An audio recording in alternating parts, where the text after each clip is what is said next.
মানুহজনী আৰু ল'ৰা ছোৱালী কেইটা যেনিবা যেনে তেনে দিহা এটা লগালো অযোধ্যাত থকা হলে চাগে এতিয়ালৈকে পাণ বাই ওলালহেঁতেন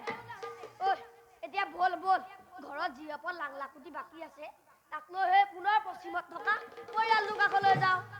মন যাং কাইটি তই ঠিকেই কৈছ চকুৰ আগতে দিনবোৰ যে কেনেকৈ সলনি হৈ গ'ল মহাৰাজ অজৰ দিনত এইখন ঠাইতে কম ভোগ কৰিছিলো নে মাছ কাছ গাখীৰ মাখন বিধে বিধে ফল মূল এইটো কলো নহয় ফল মূল পকি গছৰ তলত ভৰি থাকে সেইবোৰ কোনো মুখতে নিদিয়ে একেবাৰে গছৰে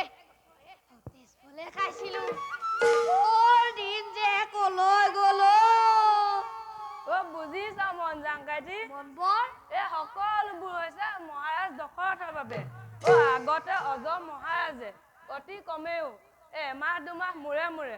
প্ৰজাৰ খবৰ লয়হি ওজৰ আপত্তি নিজ মুখে শুনে তোৰ অভাৱেই হওক দুখীৰ বিচাৰেই হওক ঠাইতে সমাধান পিছে এইজনলৈ আকৌ কি চাবা নিজৰে ৰূপৱতী নাৰীকেইজনীক লৈয়ে ব্যস্ত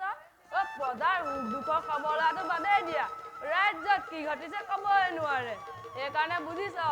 পাপ লাগিছে বুজিছ পাপ লাগিছে সেইকাৰণে আগলৈ খাবলৈ খুটিবলৈ পিণ্ড দিবলৈও সচেতন হোৱা নাই নহয় মনে মনে মন বৰ মনে মনে এইবোৰ কথা কেনেবাকৈ ৰজা কাণত পৰিলে লেঠায়ে জিগি একেবাৰে জবৰে আলহী হ'বগৈ লাগিব মাৰিলেও মাৰক কাইটি মাৰিলেও মাৰক এতিয়ানো কি বৰ সুখেৰে আছো পিতৃ পিতামহৰ এই ৰাজ্যখন এৰিবলৈ পায় কিমান বেজাৰ লাগিছে সেইটো আমিহে জানো যোৱা 5 বছৰ ধৰি অনাবৃষ্টিৰ ফলত আমি সাধাৰণ প্ৰজাগণে কি জীয়াটো ভুগিছো ৰজাই খবৰ ল'বলৈ আহি পালেনে এৰা কালিহে অযোধ্যাত উটাৰ সীমাৰ অজান্তিমূলকত গাঁৱৰ মানুহবোৰৰ সৈতে পৰিয়ালটো থৈ আহিছো যদি সময়ত গৈ নাপালে আটাই মুখাৰে জীৱ যাব এতিয়া বল বল বল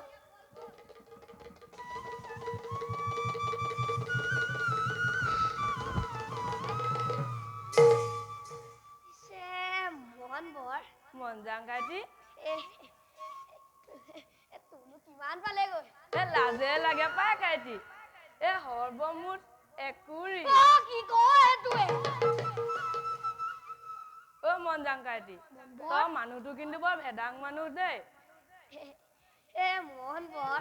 মন যাং কাইটি তয়ো কিন্তু বৰ আহল বহল মানুহ দেই কথা